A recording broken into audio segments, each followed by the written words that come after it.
type stuff. So good evening, everyone. Welcome. My name is Jennifer Musial, and I'm an assistant professor in Women's and Gender Studies at New Jersey City University. On behalf of myself and my fellow co-chair, Cecilia Colbeth, who is here from the College of New Jersey, we welcome you to our first webinar panel entitled, "What Can I Do with a Degree in Women's and Gender Studies on World AIDS Day 2021? Quick note about Zoom etiquette. Please mute your mics. Everybody is already taking care of that, and turn your cameras off if you are not a panelist, so as to preserve the strongest connection possible. We're recording this for our website as well. So first, let me tell you about the New Jersey Women's and Gender Studies Consortium, which is sponsoring this evening's panel. The consortium stands as the formal organization of women's and gender studies programs, departments, and initiatives across New Jersey. The consortium serves as a network of programs, departments, and initiatives, and provides collaborative space where women's and gender studies students, staff, and faculty can share resources, knowledge, and strategies for achieving our common goals of intersectional feminist education, research, and practices of social justice. Our big event is the Student Colloquium, which is held in the spring. At the colloquium, students present their research, their art, their activist and community projects, and we give out monetary prizes for strong submissions. The consortium also provides internship grants for any women's and gender studies student who is completing an internship of 90 hours or more in the fall, spring, and summer semesters. Now, a bit about tonight's panel. The most asked question that we get is, what can I do with a degree in women's and gender studies? Now, professors and advisors get this question all the time. And students get a variant of this question, which is, what are you going to do with a degree in women's and gender studies? So my answer is always just about anything. However, that is not satisfying to many who want a list of job titles. But I think it's more powerful to talk about the qualitative experiences of students who have done WGS degrees. So who better to listen to than graduates who have done powerful and innovative things with their women's and gender studies degrees. So tonight, you'll hear from 5 graduates representing 4 institutions that have taken wildly different paths, many carving out their own paths after finishing their bachelor's degree. I'd like to now introduce you to these fantastic panelists. First, Justice Hare is a playwright whose work explores sexuality, feminism, and the formation and rupture of human bonds. She's a member of Young Blood at EST, a New George affiliated artist, an incubator play lab resident, and the recipient of a Constitution Commission from Club Thumb. She's an alumna of the 2020 Club Thumb Early Career Writers Group, a member of Colt Kerr, and published by Table Work Press. She graduated from Hunter College 2018 with an MFA in playwriting, and from Rutgers University 2016 with a BA in Women's and Gender Studies and English. Rosie Driscoll joined the New Jersey Department of Health as the Deputy Director of Legislative Services on October 2021. She serves as the department's liaison to elected officials and coordinates with the governor's office on policy issues. Previously, she served as outreach advisor to U.S. Senator Bob Hernandez, where she led his in-state COVID-19 response efforts and advanced key priorities within her portfolio of healthcare, women's rights, seniors, disability, nutrition, and agricultural issues. Prior to that, she mobilized volunteers to advocate for reproductive rights and sexual education at Planned Parenthood Action Fund. She graduated magna cum laude with her BA from the College of New Jersey, where she double majored in history and women's gender and sexuality studies. In 2019, she earned first prize at the New Jersey Women's and Gender Studies Consortium annual undergraduate research conference for her paper called "Nobody Out Here Believes I'm Real: Lesbian Involvement and Inclusion in the AIDS Crisis and Movement 1990 to 1996.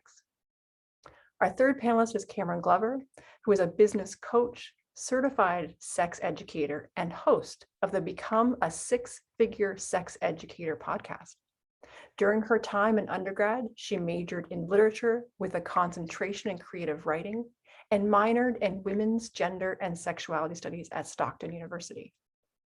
Our next panelist is Margaret Fuller, who entered the College of New Jersey as a freshman and graduated 4 years later in 2013 with a BS in Physics and Certificate in Women in Learning and Leadership, which includes a minor in Women and Gender Studies. She's devoted her years since to graduate education and is currently in her 8th year of a PhD MD program at the University of Iowa.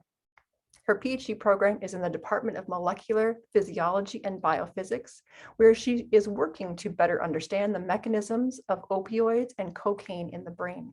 There have been many MDs and PhDs in her family before her.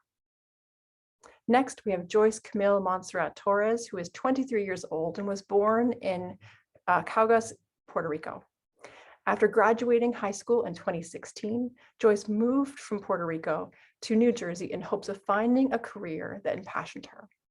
Thankfully, she found that at Rider University in the Gender and Sexuality Studies program, where a lot of questions were answered and doors were opened.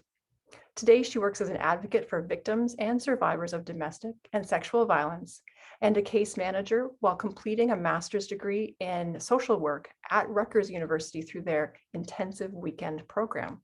After getting her license in social work, she plans to get a certification to become a sexologist and hopefully open her own practice. The next panelist after that is Romina Generali, who graduated from New Jersey City University in 2019 with a BA in Psychology and Women's and Gender Studies, and from Monmouth University in 2021 with an MSED in Educational Counseling. As a first-generation Latina college student, Romina discovered early on that she wanted to pursue a career in higher education where she could work to support historically excluded students. Her passion for social justice advocacy emerged from those classes and professors in the WGS department at NJCU. Romina has worked as a graduate assistant for the Intercultural Center at Monmouth University and as an EOF retention specialist at Middlesex County College. Currently, Romina is a student success coordinator at the College of New Jersey, where she supports first-year students in mentoring programs designed specifically for Black and Latinx students. In all of her roles, Romina has sought to uplift the voices of first-generation Latinx, Latina, and all underserved students who deserve to be supported in higher education. So welcome to all of you. Thank you for being here. Before I continue, I want to acknowledge the work of Karen Hernandez, who is a student here at NJCU within weeks of graduating with her BA in Women's and Gender Studies. So Karen helped pull us together. I'm so thankful to you, Karen, and drafted the questions that I am about to pose. Each panelist will have roughly 3 minutes, though I'm not timing or anything like that, to address questions. And I'm going to try and keep the conversation moving organically. Any attendee is welcome to put questions in the chat, and we'll try to either fold them in as we go or answer them at the end if there's time. So with that being said, I want to start us off with this first question, which I collapsed from 2 separate questions, which is, how did you come to major or minor in Women's and Gender Studies? And how would you describe Women's and Gender Studies to someone who hasn't heard of it? So, Joyce, do you want to start us off with that one? Sure. How did I come to be a gender and sexuality studies student? Well, I knew I had a passion for human rights since I was in high school, just talking about it in, within the most appropriate places, which is of course Thanksgiving dinners and family birthday parties and whatnot.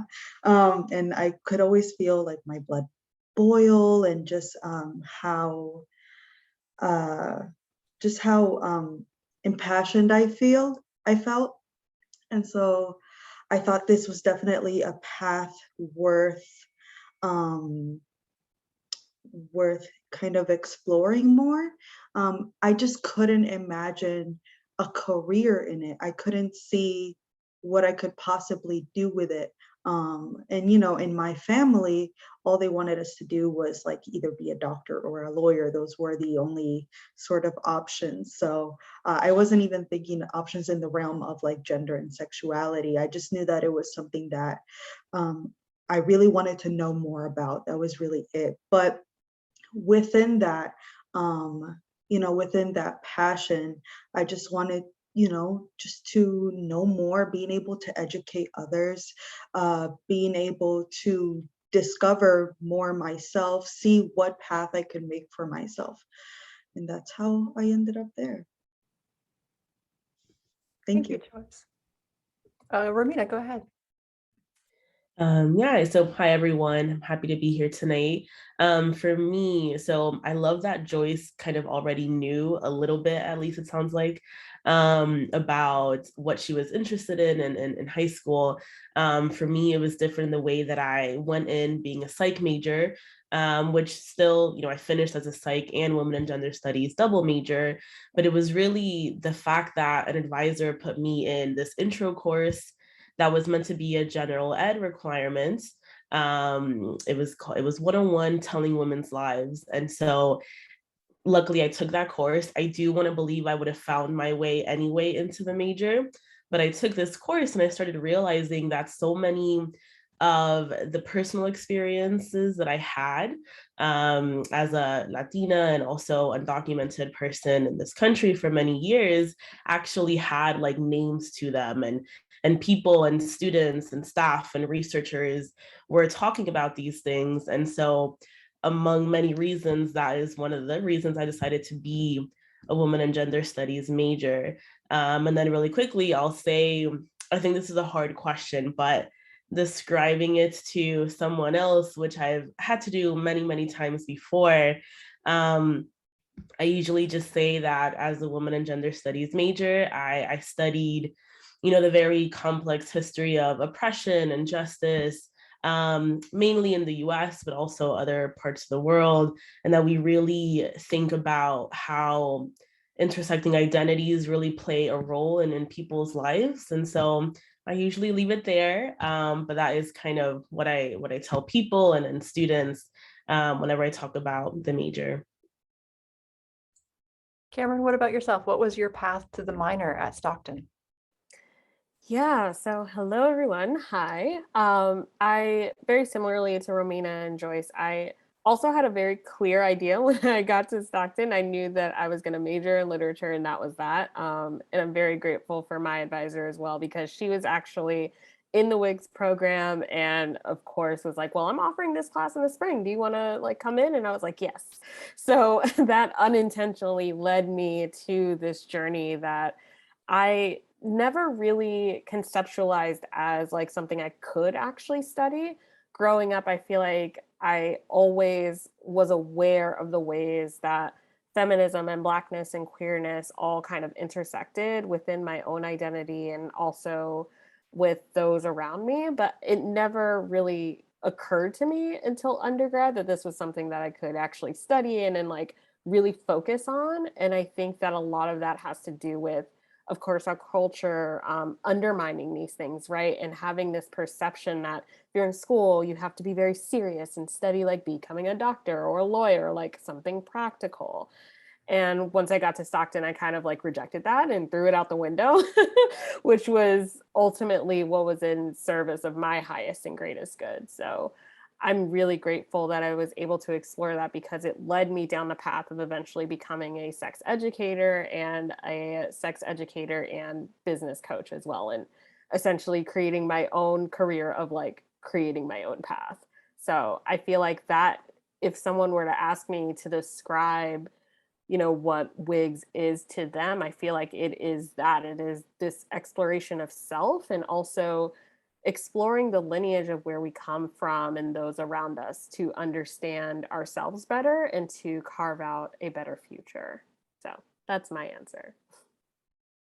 Thank you. Margaret, you're doing really interesting things with combining a science and something that's an interdisciplinary form of study. How did you imagine that path for yourself? Yeah, first I want to say I'm just so impressed to be on this panel right now. I'm gonna have to look all of you up and all your work. It's incredible the things you guys are doing. And I am still a student, even though I graduated in 2013. So I'm still carving my professional path. But I knew that I was interested in majoring in a science. so I always intend to do that. I was also pre-med.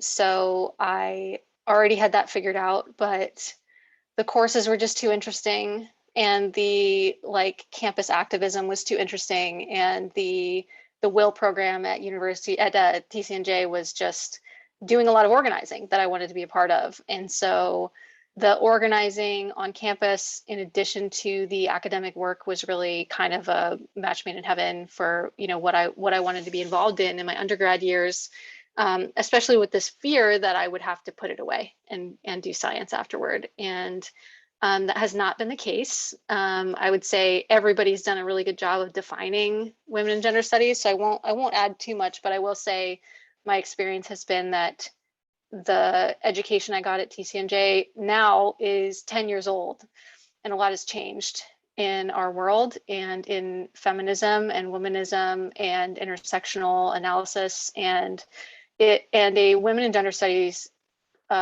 degree and training will be a foundation for a jumping off point. It is not a final education. You will not be an expert in women and gender studies when you leave for very long, because you have to keep educating yourself. And for me, having women and gender studies academic training has really, for me, just made it more accessible to dig into educating myself. And I'm not as intimidated by the really academic language that you sometimes encounter in the space, because I've gotten to experience it through this formal education that I got at TCNJ. You. And I see a theme amongst many of you, but also amongst my students at NJCU, of people who are pairing different disciplines with women's and gender studies, which is Justice what you did, and Rosie what you did as well. So Justice, can you speak to your time at Rutgers and how you ended up in these kind of dual paths? And if there's anything you want to add to how you explain women's and gender studies, feel free to add that too. Oh boy. Well, honestly, the listening to everyone's explanations is basically why I decided to do women's and gender studies. I took one class and everyone was like so fucking smart, and I was like, okay, so this is where I want to be, because everyone here is amazing, and like I just want to sit here and listen to everyone talk forever. And I think the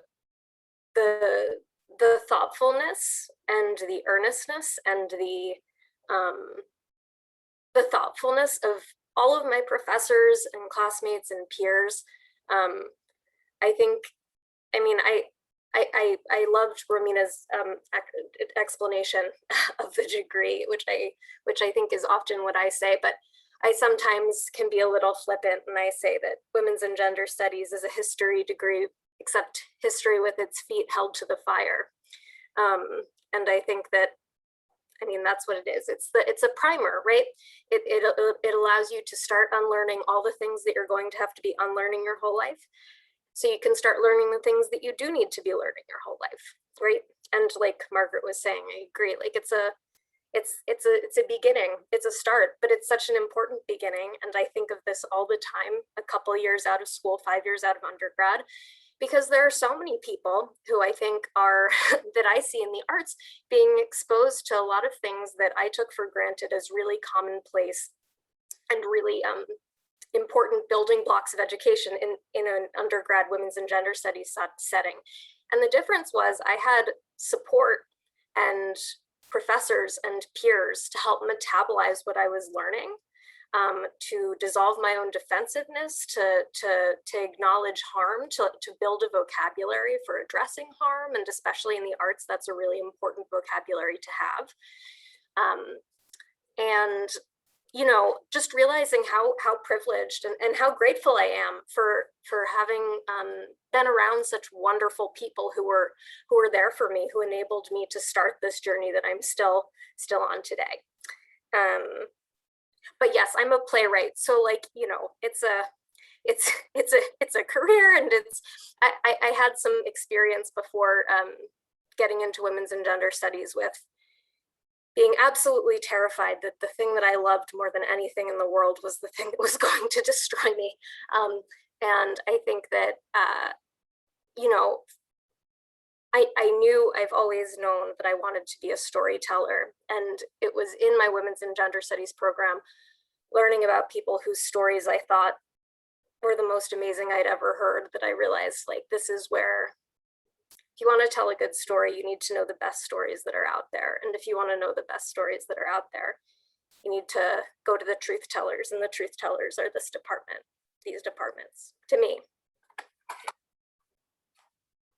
I love that, Justice. Thanks for offering that.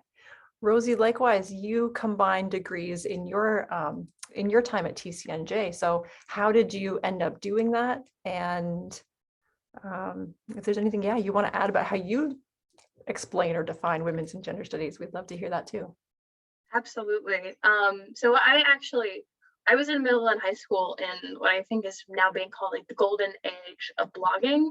And there were a ton of feminist blogs. And I spent a lot of time on the internet reading them.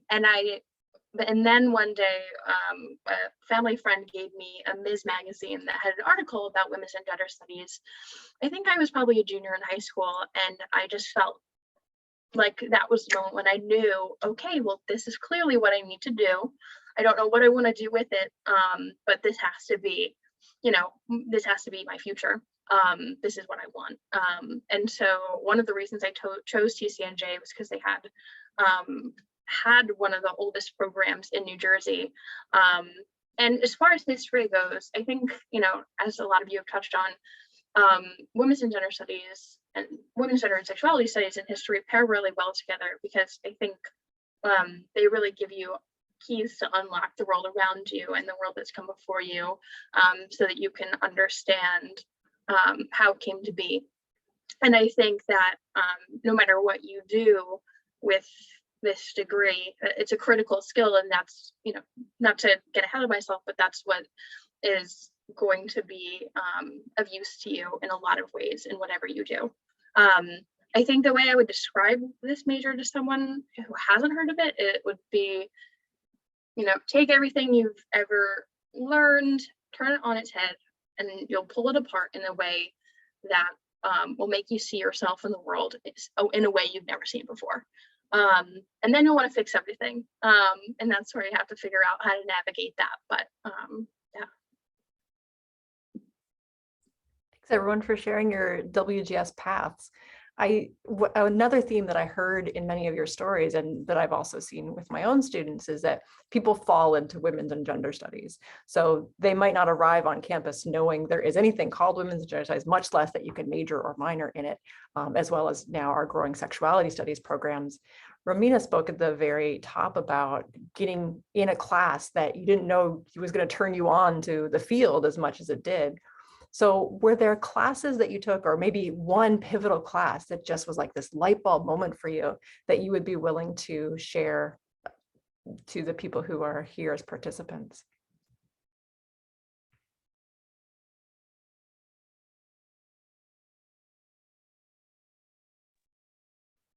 I can start for this one. I feel like this about almost every single class, but one that made a particular impact on me was a course on LGBT plus history. I don't remember what it was called at the time, but we did a lot of archival work and a lot of reading first-person accounts of activists throughout the 20th century, and I think that there were a lot of things, I think, in my college career that led me to work in government and policy and advocacy. But I think that I felt a really strong connection to folks who would come before me and laid the path for me to live the life I live right now. And I think in women's gender and sexuality studies, there's such a focus on the personal narrative and figuring out how that's collected into political narratives, and that I think when you connect that with historiographies of activism, just completely changed the way I looked at life. So that was my favorite.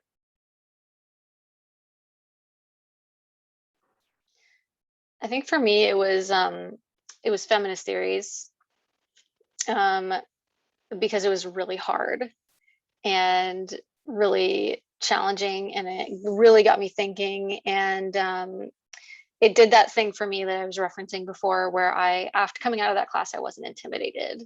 You know, I struggled through Gloria Anzaldúa, who wrote half of Borderlands in Spanish, and I don't speak Spanish. And I struggled through Judith Butler, and I came out of it feeling like, okay, I can read this stuff and I can digest it. And now I feel confident. And like this year I've read Emma Goldman, I'm reading Angela Davis right now. Like, I'm not intimidated to pick these things up and really continue my education after going through the building the groundwork of, somebody else said, like, the vocabulary. And that's really, for me, what the basis of that experience, the foundation of that for me was feminist theories, for sure.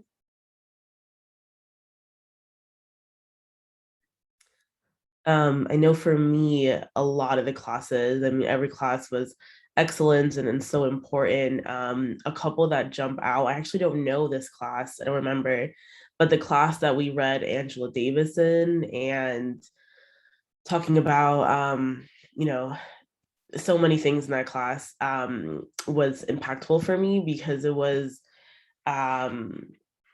difficult to understand some of it. And this also goes into what Margaret mentioned, just like the academic language. So that was important for me in a personal sense as well.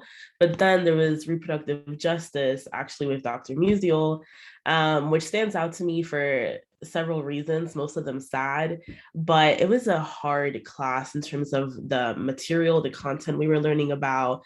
And there was one specific time we were learning about this era in which Latina women were being sterilized without their consent. And we watched a documentary, and I literally like cried in class. Luckily it was like very dark, but it was so, you know, of course, horrible to learn that. But I think it's those moments that, as heartbreaking as they were, also inspired me and kind of kept me feeling like this was the right place for me to learn about not only my own history, but the history of others as well. And that always comes to mind, again, for sad reasons, but also I think of it as a moment of like, wow, there's so much to learn and so much to do moving forward. So that always stands out. I think for me, it was, so I already had my minor in gender and sexuality when I went to writer for the first time, but there was a specific class, and it was oddly enough the class I did worse in, but I think it was because it was a night class, if I'm being completely honest, but it was on the witch trials in Salem. And so just to kind of, you know, we learn about the witch trials and everything in high school, but obviously this is a college course and you learn about it more in depth and in detail. And just to know how much, like how deep it goes, and like how, you know, the oppression, it's kind of intertwined and kind of like in everything. It's in everything. Starting, and you know, there are things that I learned in that class that I can still connect to things that happen today, and that's what really blew my mind. And it you know, it's the sort of thing that kind of, that it still empowers me and motivates me to keep learning more and wanting to educate others, because it really, it does affect you subconsciously, and it's not until those courses where you kind of like wake up. I don't know, that's what it felt like for me. Thank you. Thank you, Joyce. Cameron, was there a class that you took that woke you up? I'm gonna be honest, it's been a minute since I graduated, so I was like, oh, what have I taken? It's been a while. But I think, I mean, there's tons of classes I could name, but the one that's sticking out right now is actually one of my literature required classes. So basically, I guess to summarize, the class was all about like teaching us like how to look at text, how to like, you know, structure and think about it. It was like one of those freshman intro classes.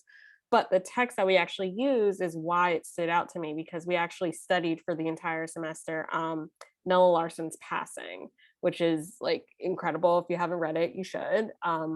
It's such a great story. And I think it was the first time that I was in a setting where it, like, I didn't feel like I had to choose between like being in class and like being in academia, being in an academic setting, and also like looking at a feminist text. It was just naturally like blended in. And that really, I think, stood out to me and helped to shape eventually what my path like would be like. And I feel like when I think of my journey at Stockton, I really come back to that class as like, yes, this is the feeling that I want to have for the rest of my career, the rest of my time here. So yeah, I would say that class. And Justice, what about you? Was there one class that was that integration moment that Cameron talked about, or that light bulb, or that turning on of you to the field? Yeah, I took at Rutgers, if you're part of Douglas College, which is the historic women's college at Rutgers that is now more gender expansive, and that Rutgers is constantly fighting with Title IX stuff. So that's a whole thing. But in order to be part of Douglas College, you have to take a very, amazing and but really stripped down and basic WGS course called Knowledge and Power, which is like the ultimate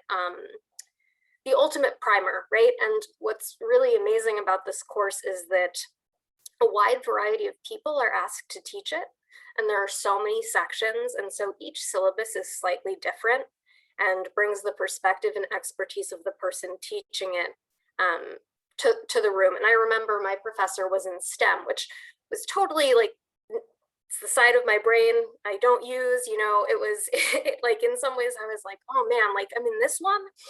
And then I was like, oh, like, thank you, universe. Like there's a reason I'm in this one, because there's a lot of stuff that needed to be broken down for me.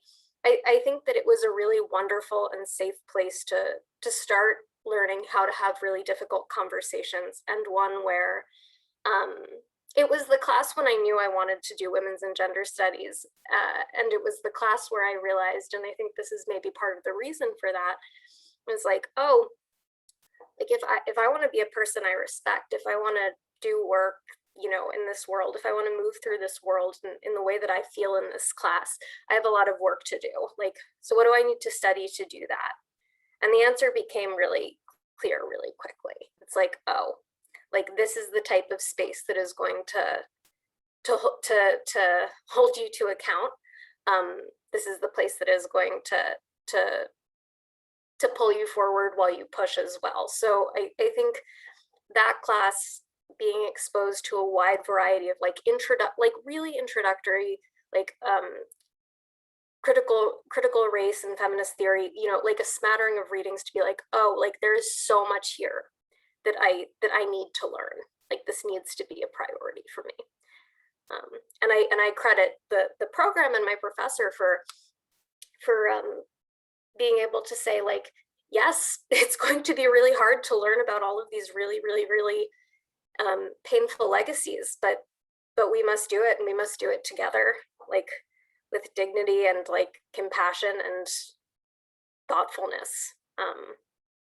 So that's where it started for me.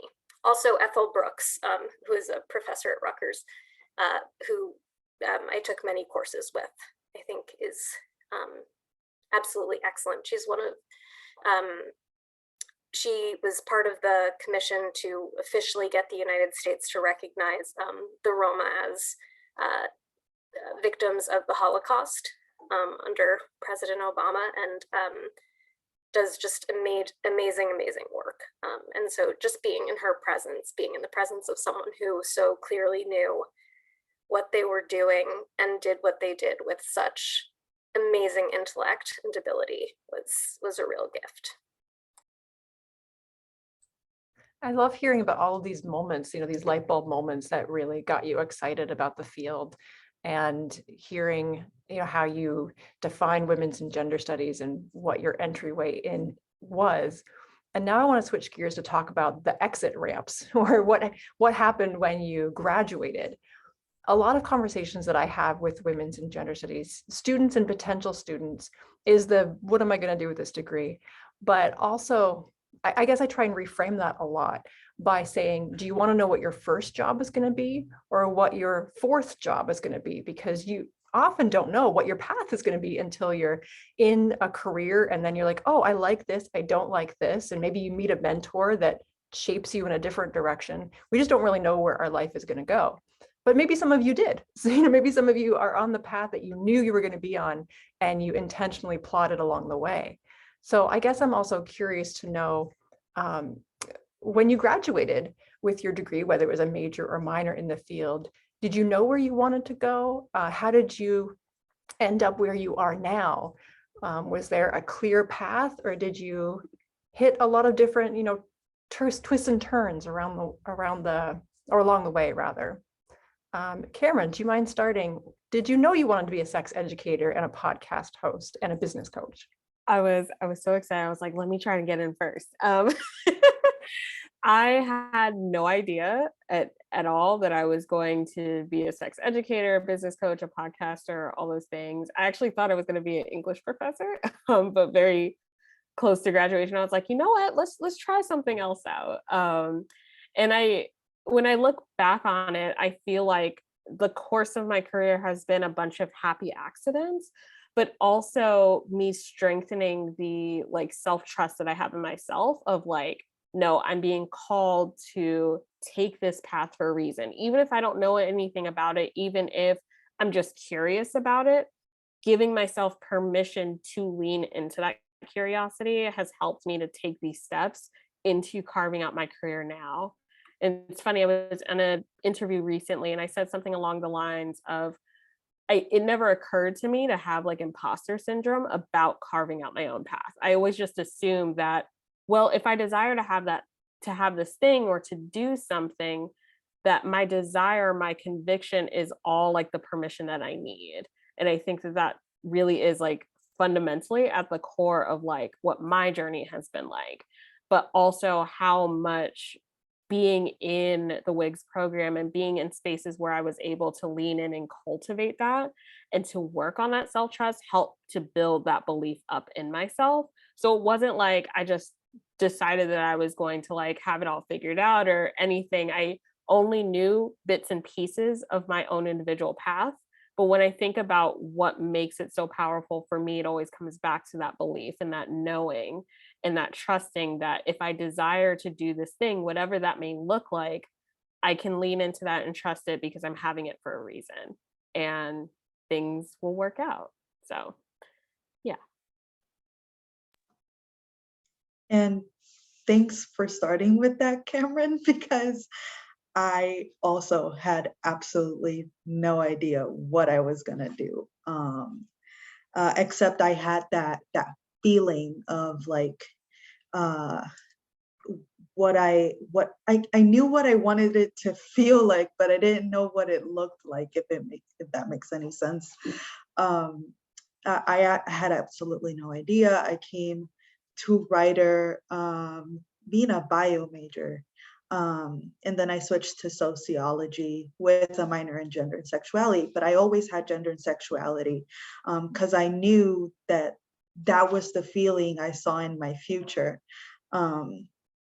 It wasn't, if it hadn't been for the guidance of my professors, like Dr. Ryan here, I hope I'm not embarrassing her, Dr. Ryan, but me knocking on her door relentlessly, and I don't know, just like basically like,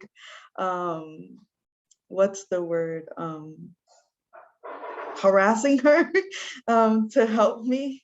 And like I don't know what I would have done. I'm really thankful for her.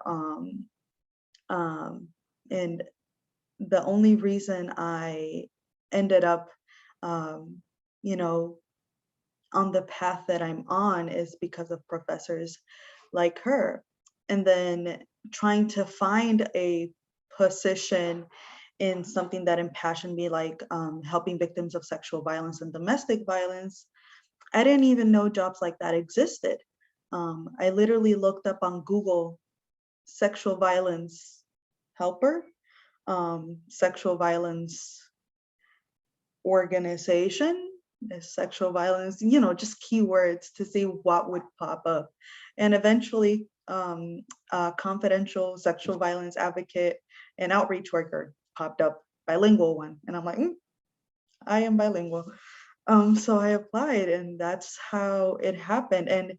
And even having had that job, throughout that job, I still didn't know what I wanted to end up as. It wasn't much later that I realized that I wanted to be a sexologist. It's just honestly learning through that, learning to listen to that feeling, learning to follow it, just not being afraid of going for what really makes you passionate. That's it. Thank you. Rosie, how did you end up in public policy? Oh, what?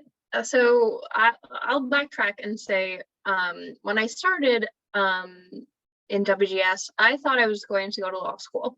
I thought that was the only way to have a career in feminism. I think a lot of people probably either heard that from classmates or felt that way at some point. And then I realized that that was not going to be a useful path for me, and I didn't want to. I probably did 5 internships. I interned at Planned Parenthood in New Jersey. I interned at a congressional office in state, at a state legislator's office, at an archive, probably somewhere else. And at the end of the day, I kind of had a moment in college when I really enjoyed archival research, but I've realized that as much as I wanted to do the PhD route, that I wanted a career that I didn't have to wait as long to kind of be established and to feel like the work I was doing had a quicker impact.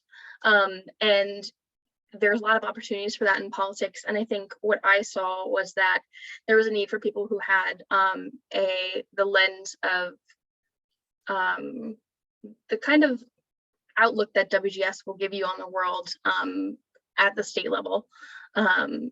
There's not a lot of folks in state politics who have women's and gender studies backgrounds. And so I ended up working somewhere I had interned for my first job, had absolutely no idea what my next step was. And kind of like other folks have said, it's been a series of happy accidents when there was an opportunity that arose, and instead of, playing it safe, I just went for it. And it's been an interesting time since. I never once in my entire college career or right immediately afterwards thought that I would be working in pandemic response. Not once. And it has been maybe the most significant thing and interesting thing that I have ever done. Hopefully not will ever do, but yeah, I think that that's kind of how I narrowed it down. And I would say to anyone nervous about that, I'm a Capricorn, I'm a planner, right? But not planning a lot of things has worked out incredibly well for me, as opposed to anything I ever could have imagined existed as opportunities. So. And thank you so much for the work you're doing, Rosie. COVID response is such important work that needs a feminist lens. So we're really appreciative of you doing that. Now for Romina and Justice and Margaret, as well as Joyce, you have all entered into graduate degrees. So did you know graduate school was the next step for you? And ultimately, is this leading you on the path you thought you would have for yourself after your degree? Oh, is that okay if I go? Go ahead, Justice, yeah. Okay. I had a little bit of an unconventional route in going in straight to an MFA program directly from undergrad.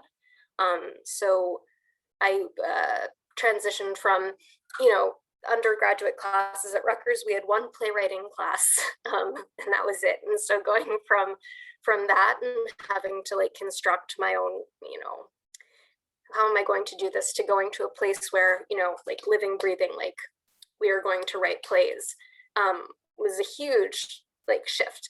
And in my program, there are 5 people a year. So it's a really, really, really tiny and competitive and weird field. It's like, it's, you know, but about halfway through my first year, it's a 2-year program, I did something that I'm really embarrassed by now, which is that I think I let myself doubt whether or not I should be there, or could be there, or was smart enough to be there. Because I went from being in rooms full of really, really, really wonderfully loud and fearless and thoughtful people to a place where, and people don't think of the arts as a particularly conservative space, but I was like the only person in my program who went to like a public university. Like there was very much this idea of like, we're all feminist justice, but like you can't talk about it all the time. Or like, we all know about this stuff, but like that's like a really rudimentary way of looking at the stuff. Like, there's that sort of thing in the arts that I think that I was just not expecting at all. And I think I had this moment where I was like, am I really dumb? Like I thought I did this degree, and I know the people I was with are really smart. So why do I feel so incredibly small and insignificant here? And like nothing I say is right. Nothing, the way I look at things isn't right. And I think for a little bit, I was happy to kind of go with that. I think I quieted down a little bit. Unfortunately, my quiet period didn't last very long.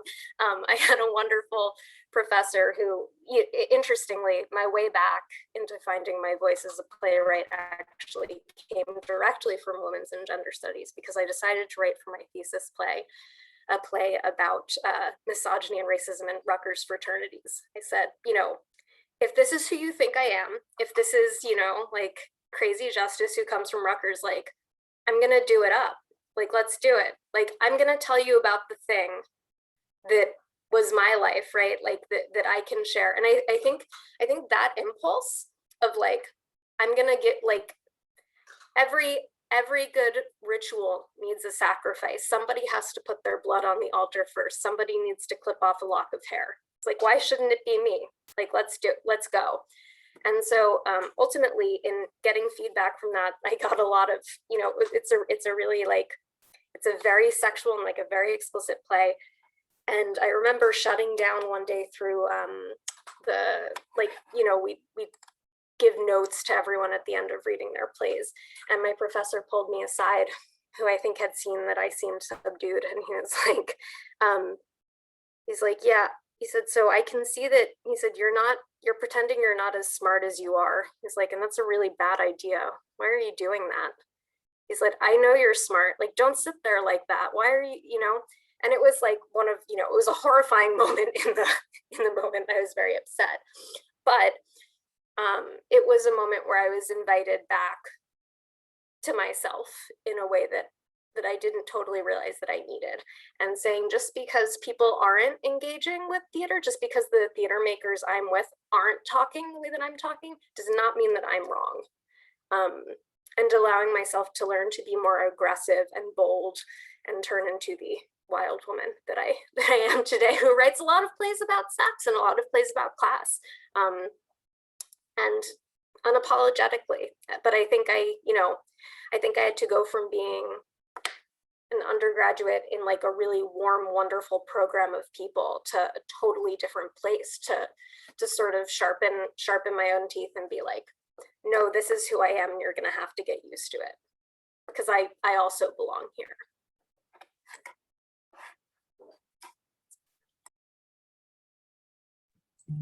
So it's really interesting listening to your story, Justice. My grad program was in educational counseling, so obviously very different.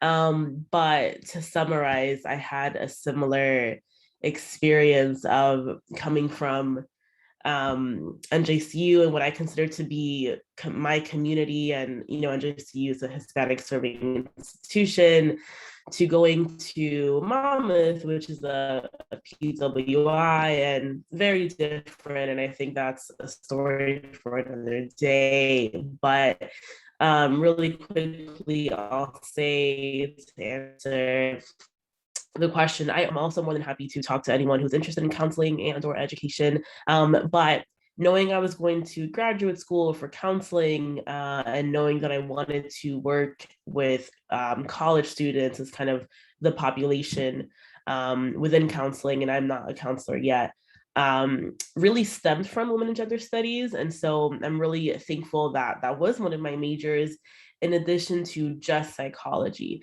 because I could have been just a psychology major and gotten into grad school, you know, for counseling. That is pretty normal and standard. But I truly believe that my major in women and gender studies added something that's very needed. And I think that kind of the rest of the world is also catching up in a way, because in every single counseling class I ever had, we spoke about multicultural competencies with counseling and counseling for quote unquote special populations, which is a different story.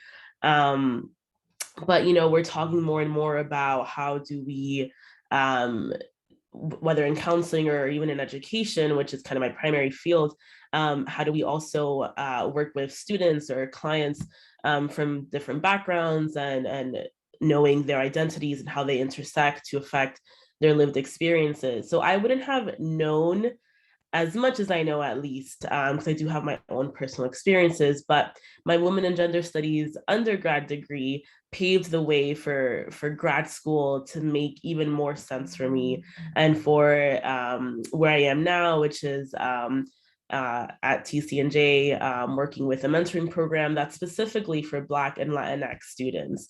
And so all of that stemmed from my women and gender studies degree, like every single piece of it. And so even when I go on job interviews and I talk about this degree, you know, I tell people, of course, I'm not an expert. The learning never stops. And I don't know everything, but I have a background and I have a passion in working with students who have been historically excluded from higher education. And that's what I want to do in all of these roles, whether I continue and get my license as a professional counselor or I don't, I'm not sure yet, and I stay in education primarily. Whatever I choose to do, it's always going to be with the intention of helping marginalized communities. And again, that all stems back from my women and gender studies degree. Yeah, I really agree with what everybody said. And I went through such a similar process to you, Justice, in my graduate program. I was just so intimidated by my cohort. And when I was at TCNJ, I knew that I wanted to do some sort of job in medicine, and I thought I could get some sort of job in medicine. But I did not count on getting into an MD PhD program. I think it would be it's just too selective. It's very difficult. And it's just a crapshoot is ultimately the truth. There are a lot of really good applicants that don't get in. So I couldn't have planned on that. And I was just really lucky. But I thought I wanted to do OB-GYN. And so that's like explicitly like treating women every day, you know, and ultimately I don't want to be a surgeon, it turns out. And so what do I want to do? And what I discovered, first of all, any time that you have some knowledge in anti-racist ideas, feminism, you know, class analysis, you should have some education. So if you are ever going to be somebody's boss, this will serve you immensely, because a lot of people don't. And a lot of people in medicine absolutely do not have the first clue about any of this stuff. And also, people are doing incredible work in the field of science and medicine as well. So it's like not super common. And also people are making incredible movements in the field of medicine and science. And so there's absolutely room for more people in this field who have education in this area. And what I discovered, which I did not know existed when I came into the field, is recently have gotten really passionate about weight stigma, health at every size, fat activism. And I didn't know it existed. I never knew that that was something I was interested in. And it's absolutely intersects with everything we talked about. And that is just like an entire field. And I feel like if I could read the tea leaves, is the direction, the wave of change coming to medicine and science. And there's so much space for people in so many different aspects of medicine, but this is one of them, with some experience in social justice and anti-racism, and understanding intersectional identities and gender minorities. And there's a lot of need for people in medicine and science. But just as I said, if you have any power in this world, you should understand this stuff. And so whatever you're doing, when women and gender studies training will benefit you. I just want to check in with everyone, with the panelists specifically. Do you have an additional 10 minutes to spend? So we would end at 8:10. Okay. Thank you. I appreciate your generosity of time. There were a number of other questions, but I'm going to kind of collapse them and make it an open forum for anybody who wants to jump in. And so much of your responses have actually answered some of these questions. But a couple things that I'll bring to the table. I know, Romina, you wanted to speak to the question about what distinguishes you to employers from other candidates who don't have a women's and gender studies degree. And then I think maybe I'll also open the floor for anybody who wants to speak to recommendations that you can give to either current women's and gender studies students or potential people who are thinking about majoring or minoring in women's gender and or sexuality studies. So there's a couple of different topics there. What do you think distinguishes you from other potential job candidates? And what recommendations or advice would you give to current and potential students? Romina, do you want to start that off with what distinguishes you? Yes, and I'll keep it brief because I think part of it goes back to what I was just talking about, with everything stemming from that degree. And we know that here in this space, right, which I think is a very specific space with professors and alum and current students in the field.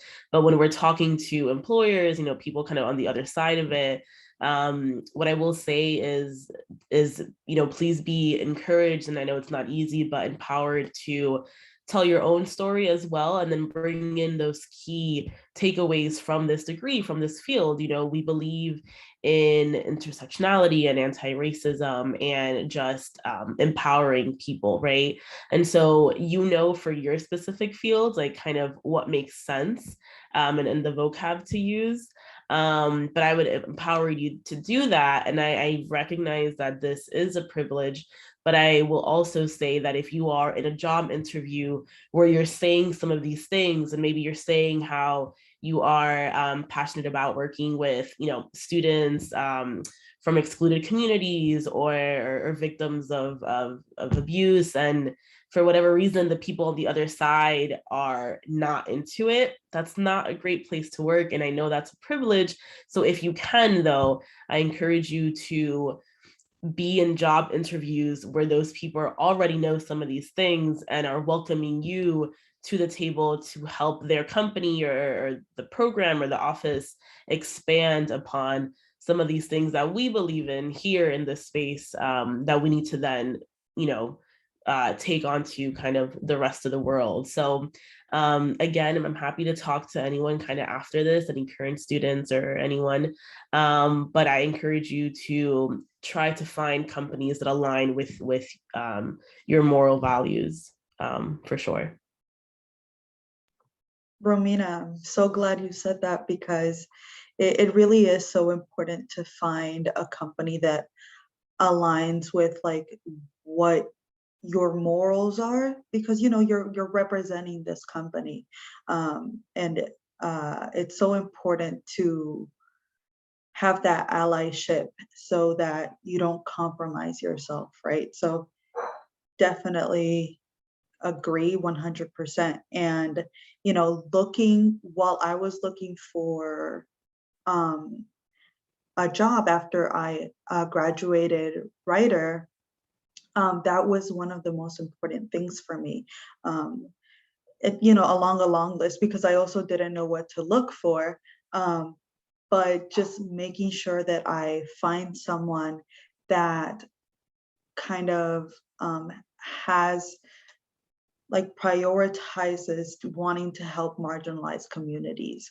And that showed that through their actions, not just like a statement on a website. Like there has to be actions towards what you're saying that you're about, if you know what I mean.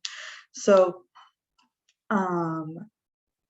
that's kind of how I ended up in my community. In my job, I wanted to look for something around sexual violence, and like I told you guys earlier, I looked for sexual violence, and that's kind of like a little bit of advice that I would like to give to people who are just looking for jobs after graduating from a GSS major or minor, just because the name of like a position or a job that you kind of envision yourself in is not in like an Indeed search or whatever, doesn't mean it doesn't exist. You have to do your own research and it'll come up.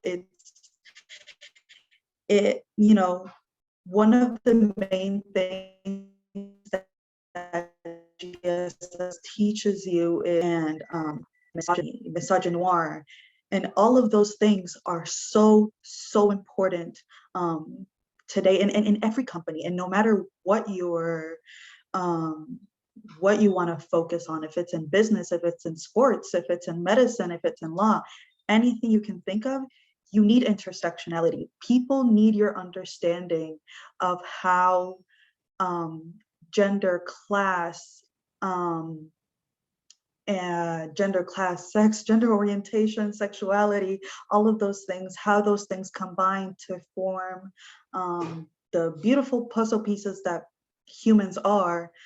They need your understanding of that in order to thrive in the communities that are starting to grow, and be better off to help people in our communities. You know what I mean? So you are needed, and you just have to kind of let people know that through just knowing, like, you didn't have to take like a specific, oh, this course is on intersectionality 101. That was all of GSS. And it's just so important to put forward. Those are my 2 cents. Thank you. So the 2 questions on the floor for Cameron, Margaret, Rosie, and Justice. Final remarks that you would like to offer around what you think distinguishes a women's gender sexuality studies student, and or pieces of advice that you would give to current or potential students. I actually think I want to tap in on this from the perspective of someone who has her own business as well. So for folks that are interested in like working for yourself part-time, full-time, whatever time, I think that everything that everyone has said so far definitely is important, and like 1,000 times more when you are working for yourself, because there is such a tremendous power in creating the thing that you want to see. So it's like, I think that it is really important for folks to understand that you don't have to recreate the same structures that you see, in corporate America or in the spaces that you're trying to exit out of. Like, you have the power to create business in a way that is empowering for you, empowering for the people that you want to work with. And I think that there is almost like a responsibility to be the example of what is possible, especially if you don't see anyone else doing that. If you have the vision for it, you need to be the one going out and doing it, not like waiting for someone else to like give you that permission of like, okay, so and so is doing it, so I'm gonna go ahead, and I think as well, another piece of advice that I want to say that I think is important, no matter what it is that you do for your career, is that we all have an important role to play in making the world a better place. And I think that there can also sometimes be this pressure to feel like we need to, our activism needs to look a certain way, or the ways that we give back and we, make the world a better place and use the knowledge and the skills that we've learned within WIGS or any other program, it has to look a specific way, and it really doesn't. Like for some of us, being that example and being that leadership and being like the presence in the room, being at the table or even making our own table is like, that is your activism. That is like what you're called to like do, to serve. And that is like more than enough. That is your contribution. So I guess just like not undermining that and not feeling like you need to do certain things, because we all have different gifts to contribute. And that's part of the beauty of it, because it's about the collective moving forward, not just about an individual. Am I doing enough? Am I taking away from someone else? Because that's just like, that's not it. So that's what I would offer for anyone that you know, is either currently in WIGS or is thinking about what their career, what their next steps could look like.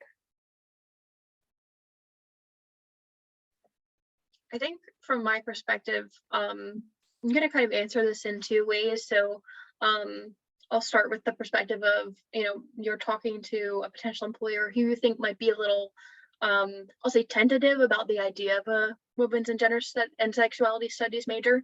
And then I'll go for someone who you're not really worried about. I would say, you know, for the first party, I would focus on the skills you have, because the skills you have are not skills that a lot of people do. If your critical thinking and writing skills are very different than folks in other majors pick up, and you can, I think, use that. If you're gonna be in a position where you're gonna do a lot of writing, you can talk about that.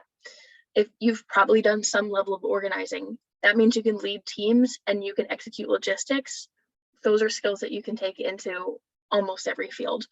There's not a lot of people who are excellent at doing those things.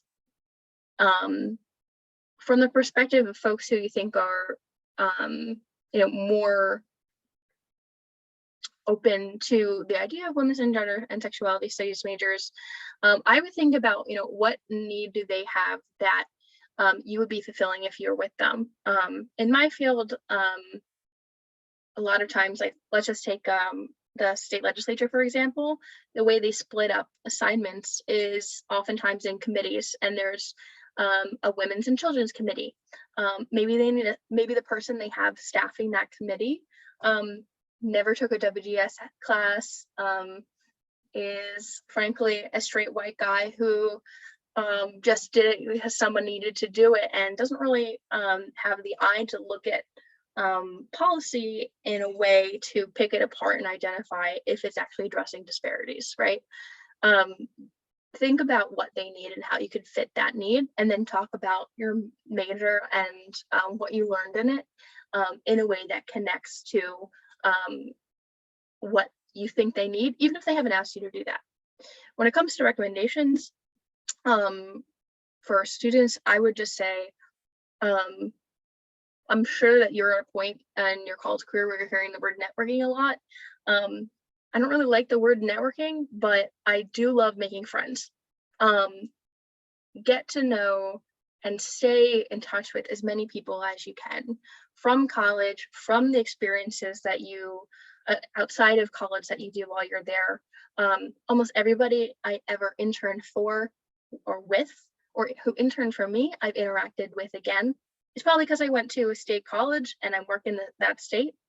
But even folks who are in other states and in other countries, you know, the work that you're all doing, if you're in the same field, is going to overlap. And whether it's working formally with someone, or whether it's reaching out to somebody who did a grad program you're really interested in, or somebody thinking of you when an interesting opportunity comes up and they want to put your name forward, being connected to folks, not out of, you know, a desire for a transactional relationship, but because you're genuinely interested in that work, I think has been something that helped me and a lot of folks that I know. So we have maybe like a final 20 seconds each, Justice or Margaret, if you want to offer anything. I don't want to skip over any gems that are still floating around out there. don't know if they're gems, but I'll be really fast.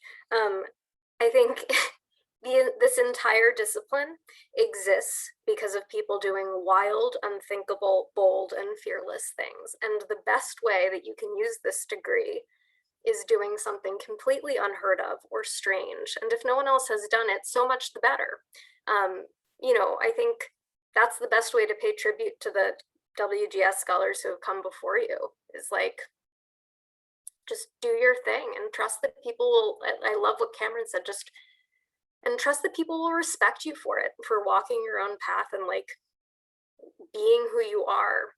You'll only ever find the other people who can uplift you and love you the way that you want to, if they can see you. And you have to like, so what is that? So anytime, like for me, it's really explicit offering up a play. Anytime you offer yourself up, you're writing up, offer your weirdest thing up, offer what is true and real, because connections when they come are effortless and lovely. And that happens because of a shared sensibility of everything that we're talking here today. People who, I think the best artistic collaborators are people who are constantly challenging themselves. And that's the most WG. Yeah, I'll try to be quick too. I haven't applied for many jobs since I graduated, but the University of Iowa, I guarantee you, I was accepted into their program because of my participation in the consortium and having that like award on my resume, and it distinguished me as a person, and they value that. They saw that and they wanted me in their cohort, and they have this incredible writers workshop in Iowa City, and they saw that and they valued that. And it was a great fit because I that matters to me and it mattered to them, and it was a perfect match.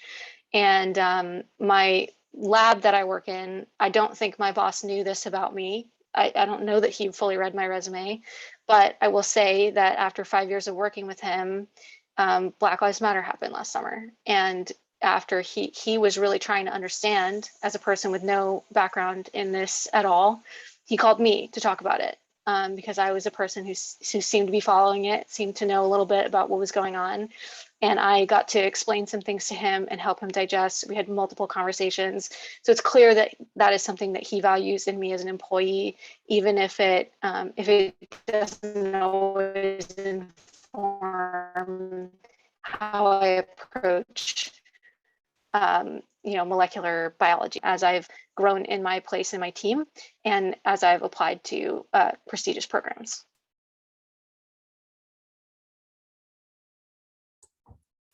Thank you all so much for, again, these nuggets of wisdom, these experiences that you shared. My heart feels so full. I just am, completely enamored and in love with my field, and you've reminded me why that is. So I really, really, really appreciate everybody who's willing to be involved. I want to close out by saying thank you to our panelists. Thank you to Karen Hernandez for bringing your love of women's and gender studies to this session. All of you for generously giving of your time. The consortium will host our student colloquium in the spring, likely mid to late March 2022. We have an Instagram page now that Cecilia has put into the chat, which is at NJWGSC. We also have a Facebook page. We'll be circulating information about our consortium events coming up. Today is the deadline for our spring semester internship grant, but those come around 3 times a year. And so you can check out our webpage for more information about that. We're funded by memberships, and there are various levels of memberships for WGS programs. To renew your membership, you can see our webpage, or you can see email Cecilia directly. Additionally, we have a link to be able to donate from our website.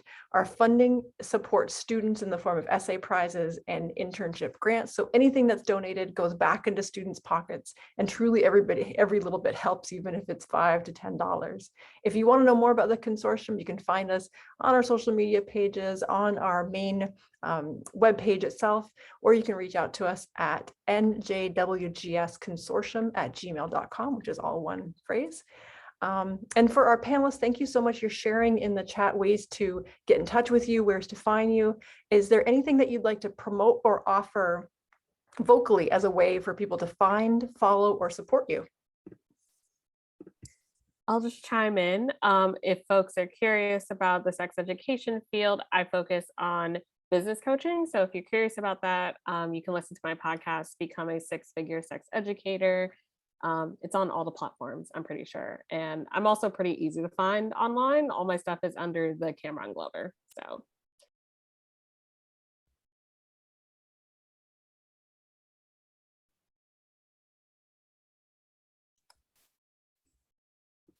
And there's stuff going on in the chat, Jennifer. Oh, Yeah, thank you so much. Everybody's being quite generous with their contact information. I just wanted to also share that out vocally in case anybody watches this later and doesn't have access to the chat. thank Rosie, that's like thank you for asking that question. No one asks. It's true. I often do, and the best place to hear about readings and stuff is on Instagram. But I would also encourage anyone who is even interested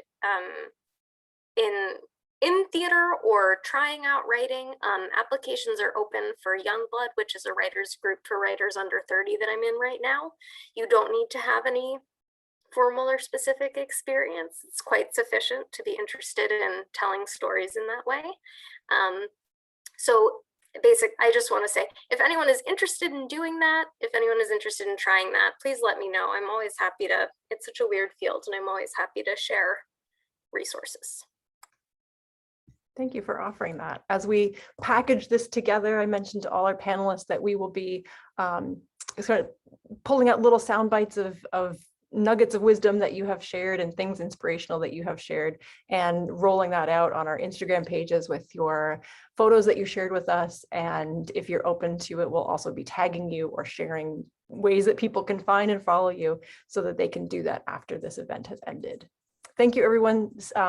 Be well, stay safe, have a great evening, and a great couple weeks to come. Thank you so much.